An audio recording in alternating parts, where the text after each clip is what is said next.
Assalamualaikum warahmatullahi wabarakatuh. Sebelumnya, saya ucapkan terima kasih kepada Prof. Dr. Renat IR Rinaldi Idros SSI sebagai dosen pengampu mata kuliah analisis instrumentasi. Kami dari kelompok 5 akan mempresentasikan hasil tugas kami yang berjudul detektor GC dan HPLC. Sebelum mempresentasikan tugas kami, langkah baiknya kami perkenalkan diri terlebih dahulu. Saya Rifa Saleha sebagai moderator dan ditemani oleh teman-teman saya yaitu Rina Pujiwati Agustin dan Risma. Nah, adapun outline yang akan kami bahas, pertama detektor, yang kedua detektor GC, yang ketiga jenis dan aplikasi detektor GC, yang keempat kelebihan dan kekurangan detektor GC, yang kelima detektor HPLC, yang keenam jenis dan aplikasi detektor HPLC, yang ketujuh kelebihan dan kekurangan HPLC, dan yang terakhir kesimpulan. Detektor adalah suatu rancangan alat atau perangkat yang digunakan untuk mendeteksi atau mengukur sesuatu. Fungsi detektor adalah untuk mendeteksi atau mengidentifikasi keberadaan sesuatu seperti mendeteksi keberadaan zat kimia, gas, atau logam, serta mengukur konsentrasi atau kadar zat dan juga lainnya. Karakteristik detektor yang pertama, tingkat noise yang rendah. Yang kedua, mudah dioperasikan. Yang ketiga, memiliki respon yang baik terhadap semua analit. Keempat, tidak berpengaruh ketika divariasikan aliran dan perubahan suhu. Yang kelima, kemampuan analisis cepat. Selanjutnya akan dibahas oleh teman saya. Saya akan menjelaskan tentang detektor GC atau detektor gas kromatografi. Nah, jadi kromatografi gas sendiri merupakan instrumen yang digunakan untuk menganalisis komponen gas berdasarkan perbedaan titik didih dan polaritas. Fase gerak pada kromatografi gas merupakan gas yang inert atau tidak reaktif. Nah, pada kromatografi gas ini terdiri dari beberapa komponen, salah satunya adalah detektor. Nah, definisi dari detektor GC ini adalah perangkat yang berfungsi untuk mendeteksi dan mengukur komponen campuran yang telah dipisahkan dari kolom kromatografi gas. Nah, pada detektor GC ini dia terbagi dalam beberapa jenis. Yang pertama, Frame Ionization Detector atau FID. Yang kedua, Detektor Thermal Conductivity atau TCD. Yang ketiga, Detektor Electron Capture atau ECD.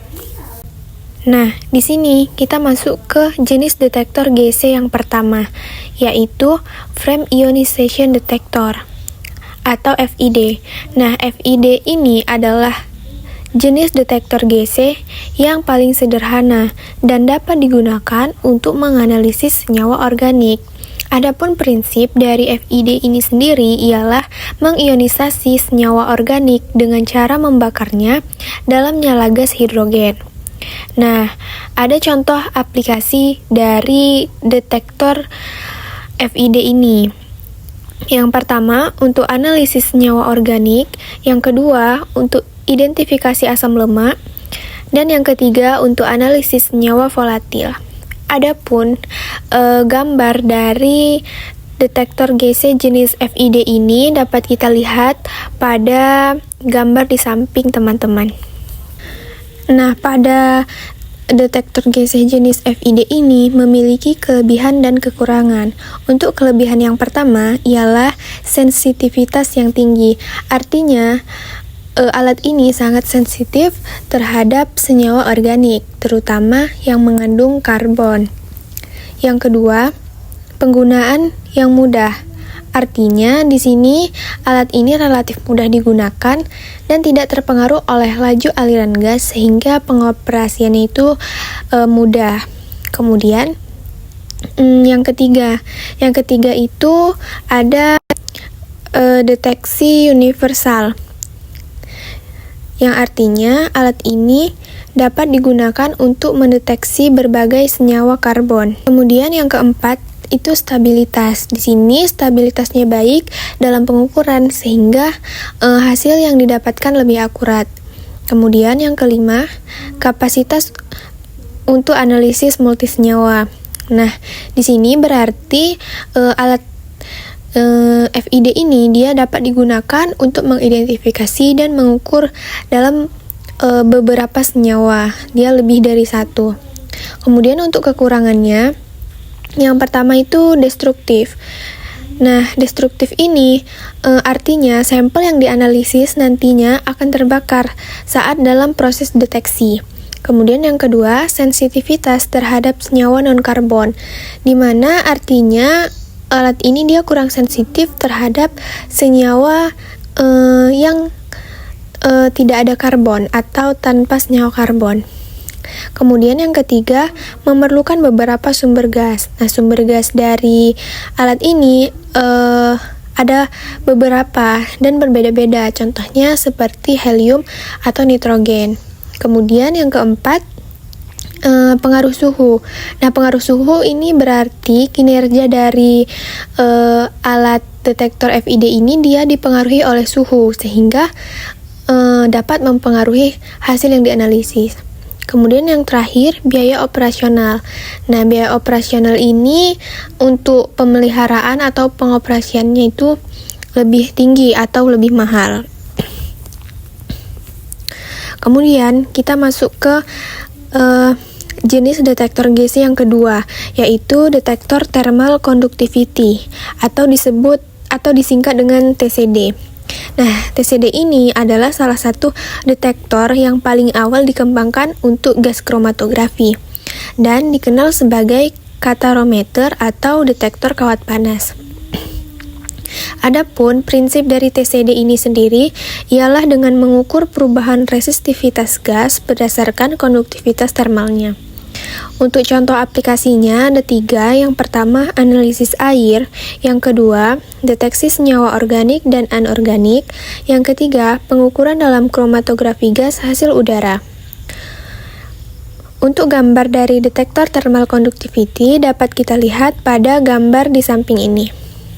Kemudian, pada detektor thermal conductivity atau TCD ini memiliki kelebihan dan kekurangan juga. Kelebihan yang pertama yaitu universal, artinya dia dapat digunakan untuk mendeteksi dalam berbagai senyawa. Kemudian yang kedua non-destruktif, yang artinya dia sampel yang dianalisis nantinya tidak akan terbakar saat proses deteksi. Kemudian yang ketiga mudah digunakan, yang keempat memiliki sinyal yang stabil, kemudian yang kelima sensitif terhadap perubahan. Kemudian untuk kekurangannya sendiri, dia memiliki sensitivitasnya rendah. Kemudian yang kedua, pengaruh suhunya dan aliran gas. Kemudian yang ketiga, ketidakmampuan untuk membawa gas atau proses pembawaan gas pada detektor thermal conductivity ini sangat sulit. Kemudian yang keempat, kepekaan terhadap kebisingan thermal. Kemudian kita masuk ke jenis detektor GC yang ketiga, yaitu detektor electron capture atau ECD. Nah, ECD merupakan detektor kompleks yang digunakan untuk mendeteksi senyawa elektronegatif atau senyawa yang memiliki afinitas elektron.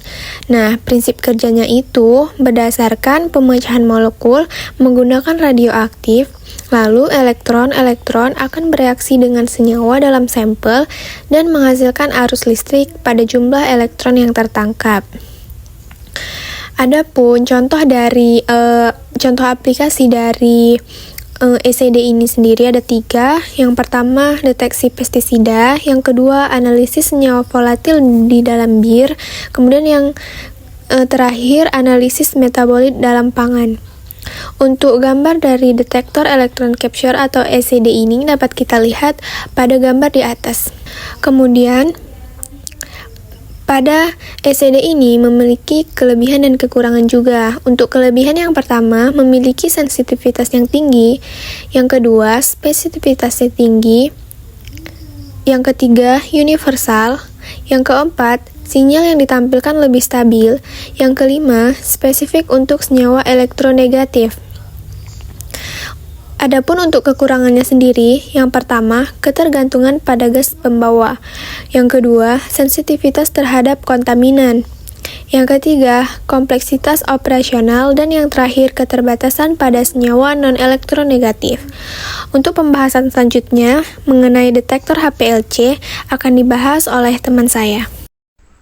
Baik, selanjutnya saya akan membahas tentang detektor HPLC atau High Performance Liquid Chromatography. Nah, HPLC adalah metode analisis yang digunakan untuk menghancurkan, mengidentifikasi, dan mengukur komponen dalam campuran cair. Detektor HPLC adalah perangkat yang digunakan dalam metode kromatografi cair berkinerja tinggi untuk mendeteksi dan mengukur konsentrasi senyawa dalam sampel. Fungsinya adalah untuk mengidentifikasi dan kuantifikasi komponen yang terpisah dalam kolom kromatografi. Detektor HPLC ini itu terbagi menjadi beberapa jenis, yaitu yang pertama refractive index detector. Yang kedua itu ada evaporative light scattering detector. Dan yang ketiga itu ada UV phase absorption detector.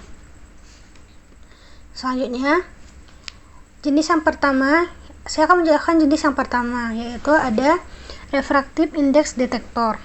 Nah, refractive index detector atau RID ini adalah alat yang digunakan dalam kromatografi untuk mendeteksi dan mengukur konsentrasi senyawa berdasarkan perubahan indeks bias cahaya. Nah, prinsip RID sendiri adalah dengan mengukur perubahan indeks bias cahaya saat cahaya melewati larutan yang mengandung analit seperti gula, sehingga memungkinkan penentuan konsentrasi senyawa dalam analisis kromatografi. Nah, contoh aplikasinya itu ada seperti analisis gula, pengukuran senyawa organik, dan analisis minyak dan lemak. Nah, untuk gambar dari refractive index detector ini dapat teman-teman lihat pada slide ini. Selanjutnya, saya akan menjelaskan tentang kelebihan dan kekurangan dari refractive index detector. Nah, adapun kelebihannya itu ada yang pertama itu deteksi senyawa non-kromopor, di mana dia itu dapat mendeteksi senyawa yang tidak menyerap cahaya, seperti berbagai jenis gula yang sering ditemukan dalam suplemen kesehatan. Yang kedua itu akurasi tinggi. Nah, alat ini itu memberikan hasil yang akurat dalam pengukuran konsentrasi. Nah, yang ketiga itu ada analisis multi komponen. Nah, di sini itu dia itu dapat digunakan untuk menganalisis beberapa jenis gula dalam satu analisis untuk mempermudah evaluasi komposisi si suplemennya. Yang kedua itu saya akan membahas tentang kekurangannya. Nah, adapun kekurangannya, yang pertama itu sensitivitas terhadap suhu dan kestabilan. Ini maksudnya perubahan suhu itu dapat mempengaruhi indeks bias, sehingga dia itu memerlukan kontrol kondisi yang ketat selama proses analisisnya.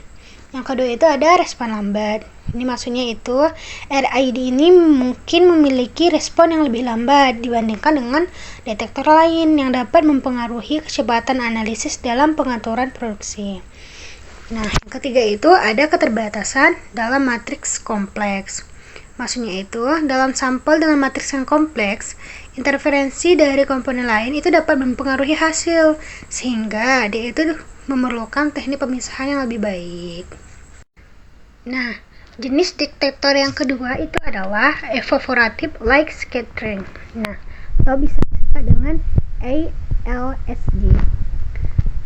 ALSD ini adalah salah satu jenis detektor yang digunakan dalam kromatografi cair untuk mendeteksi senyawa non-kromopor yang tidak dapat diukur menggunakan deteksi UV phase. Nah, prinsip kerja dari LSD sendiri itu adalah mengubah larutan menjadi aerosol dengan menguapkan pelarut. Partikel dapat padat yang tersisa itu disinari dan cahaya yang tersebar itu akan terdeteksi. intensitas cahaya itu berbanding lurus dengan konsentrasi senyawa non-chromophore. Nah, contoh aplikasinya itu dapat kita lihat. Yang pertama itu ada profiling ketidakmurnian dalam bahan aktif farmasi.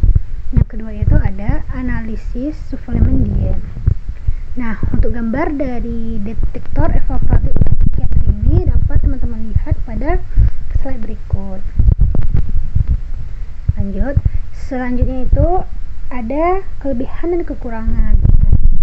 Kelebihan dari evaporative light scattering detector ini ada salah satunya itu deteksi non-chromophore. Maksudnya itu dia itu dapat mendeteksi senyawa yang tidak menyerap cahaya UV. Yang kedua itu ada sensitivitas tinggi. Dia itu memiliki sensitivitas yang baik untuk berbagai analit.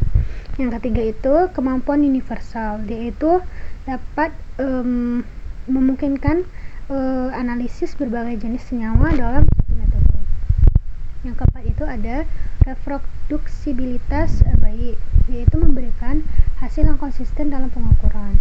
Nah, adapun kekurangannya itu antara lain yang pertama, tidak efektif untuk senyawa volatil. Maksudnya, dia itu tidak dapat mendeteksi senyawa yang mudah menguap.